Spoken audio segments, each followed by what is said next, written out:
string beans ba? Native string beans. So, papakita ko lang sa inyo to. Pwede na ata to next week or end of the month. Pwede na silang kainin, pero hindi ko sila matitikman. How sad. Ito na rin yung ating punong kahoy. Titingin tayo ng palaya. Ito, ganito ang kanilang bunga. Oh, ang ganda ng hair. Ayun.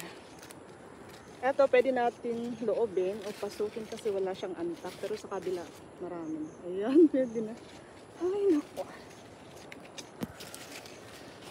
Ayan, masaya lang ako nagtitignan kahit hindi ko matitikman ang kanilang bunga. O, diba? Meron din mga ano dyan na sweet potato and may mga mani din doon. May mga mani. Hindi na taman ito ng antak. Sa kabila po yung mga tanim na antak. Mani everywhere hanggang doon. Tsaka sa baba.